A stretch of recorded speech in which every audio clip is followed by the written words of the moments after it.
एक इंसान जिसने जिन्न से प्यार किया, लेकिन जब जिन्नों की दुनिया के बादशाह को यह पता चला तो उसने उस लड़के को उठा लिया।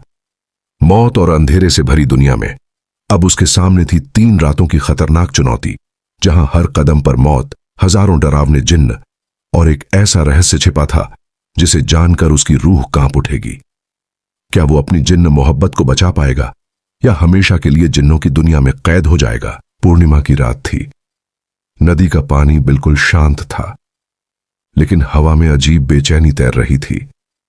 आरिफ कई सालों से हर रात उसी नदी किनारे आता था जहां जरीना उससे आखिरी बार मिली थी। गांव वाले अब उसे पागल समझने लगे थे।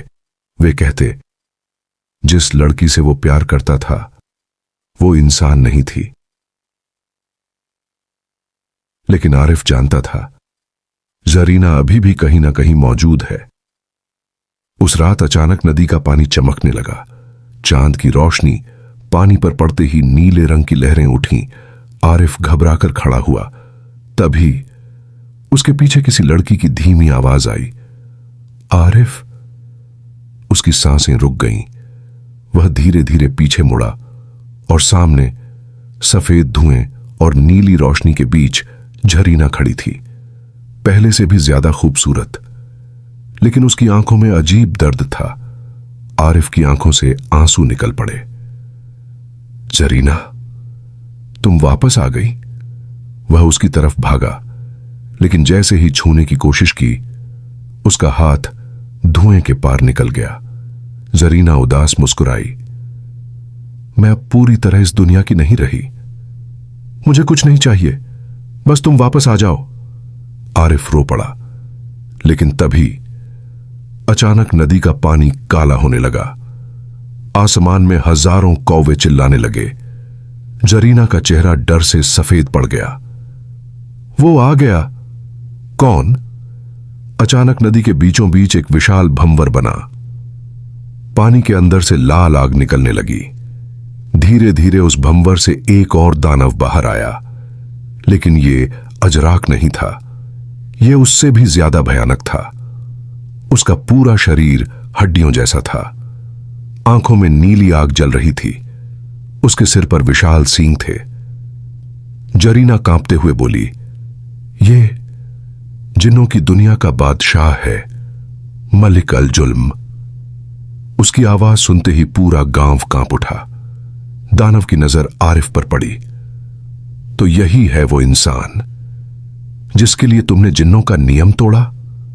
उसकी आवाज इतनी भारी थी कि पेड़ों से पत्ते गिरने लगे। आरिफ डर गया, लेकिन पीछे नहीं हटा। मैं जरीना से प्यार करता हूं। दानव जोर से हंसा। प्यार? अचानक उसके पीछे हजारों जिन्न प्रकट हो गए। कोई बिना चेहरे का था, कोई हवा में उल्टा लटक रहा था, किसी की आंखों से खून बह रहा था।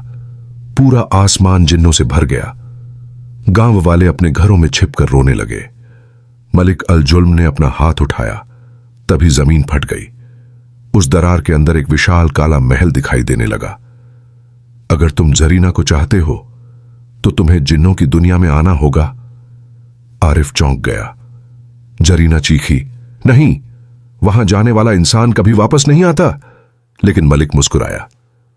अगर यह 3 रात तक जिन्नों की दुनिया में जिंदा रहा तो जरीना हमेशा के लिए इसकी हो जाएगी। आरिफ ने बिना सोचे कहा, मैं जाऊंगा।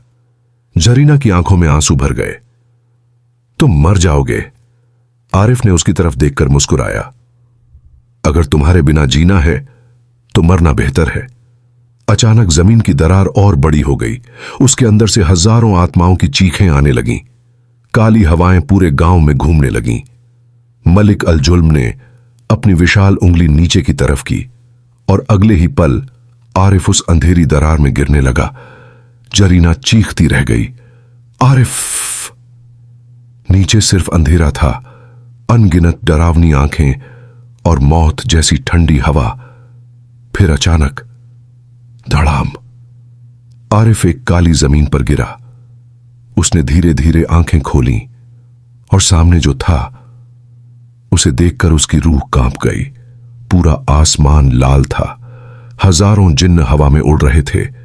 विशाल किले आग में जल रहे थे, नदियों में पानी नहीं, खून बह रहा था और दूर एक पहाड़ जितना विशाल सिंहासन था जिस पर बैठा था मलिक अल जुल्म। उसकी आंखें सीधे आरिफ को घूर रही थीं। फिर उसने मुस्कुराकर कहा, जिन्नों की दुनिया में तुम्हारा स्वागत है।